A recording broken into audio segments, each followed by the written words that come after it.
ایران نے targets lock کر لیے اور اسرائیل کا کہنا ہے کہ ایران نے نئی جوہری تنصیبات تعمیر و مکمل کر لی ہیں، لیکن اسرائیل کی اہم ترین شخصیات اب نشانے پہ ہیں اور بنگلہ دیش سے بھارت بالکل آؤٹ ہے۔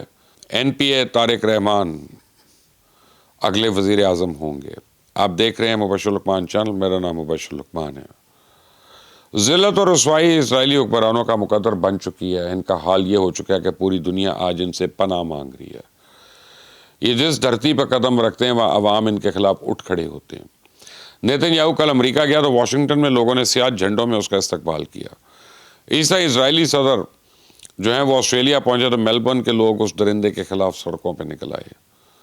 میلبرن یونیورسٹی کی دیواروں پہ طلباء نے جگہ جگہ اسرائیل کے خلاف نعرے درج کر کے اپنے غم و غصے کا اظہار کیا، اور یہ اسی سلوک کے مستحق ہے کیونکہ یہ پتہ نہیں درندے ہیں جو دنیا کو تباہی اور بربادی کے سوا کچھ نہیں دیا۔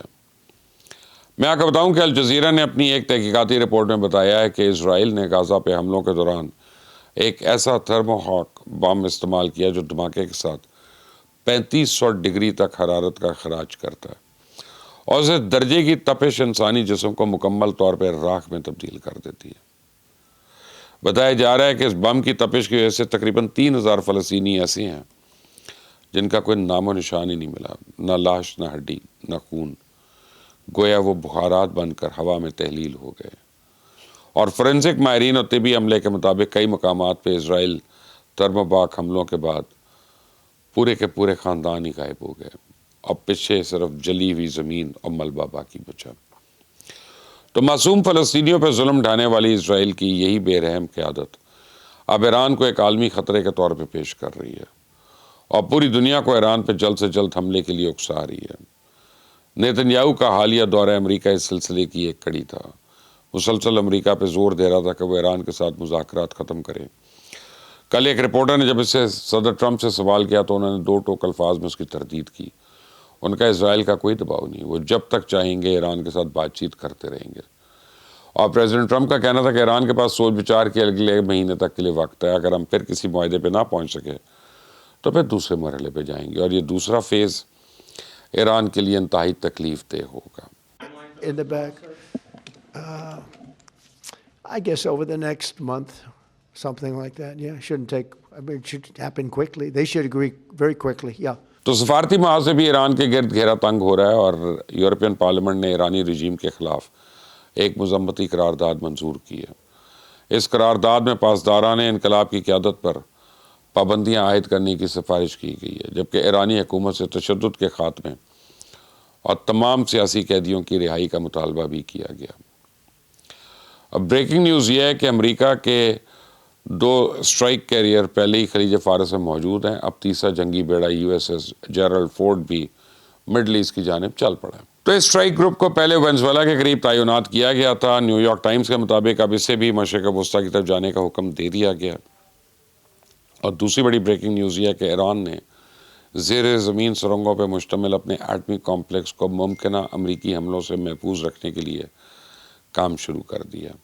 سیٹلائٹ سے لی جانے والی تصاویر میں انکشاف ہوا ہے کہ ننر جوہری تنصیب کے جنوب میں تقریباً 1 میل کے فاصلے پہ زیر زمین سرنگوں پر مشتمل ایک کمپلیکس کے داخلی راستوں کو مضبوط کیا جا رہا ہے۔ اور یہ تازہ ترین تصاویر 10 فروری کو لی گئی ہیں، اور ان تصاویر میں سرنگ کے دروازے پر نیا کنکریٹ جو صاف نظر آ رہا ہے۔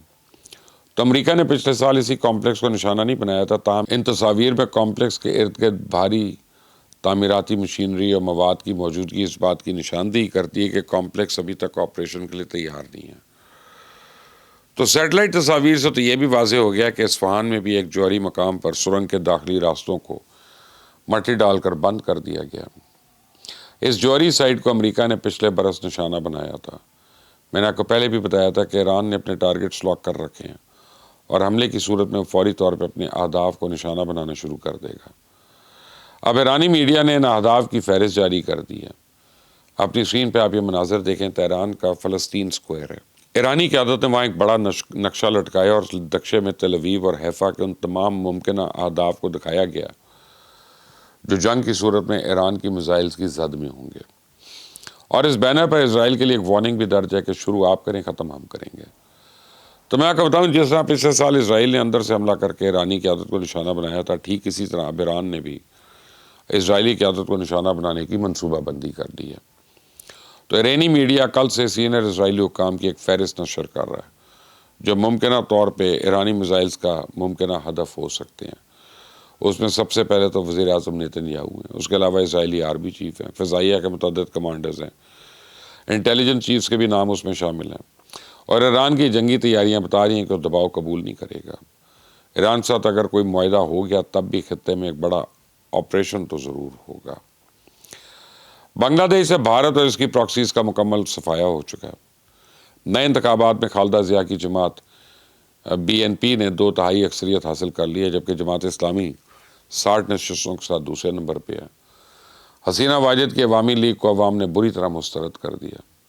تاریخی طور پہ بنگلہ دیش نیشنلسٹ پارٹی نے حسینہ واجد کی عوامی لیگ کے مقابلے میں پاکستان کے ساتھ زیادہ قریبی تعلقات رکھے، اور وہ جانتی ہے کہ اہم تجارتی شراکت داری اور علاقائی طاقت کو نظر انداز نہیں کیا جا سکتا۔ مجھے یقین ہے کہ خالدہ ضیاء کے صاحبزادے جو ہیں طارق رحمان، ان کی قیادت میں بنگلہ دیش آگے بڑھے گا اور جنوبی ایشیا کی ایک اہم قوت بن کر ابھرے گا۔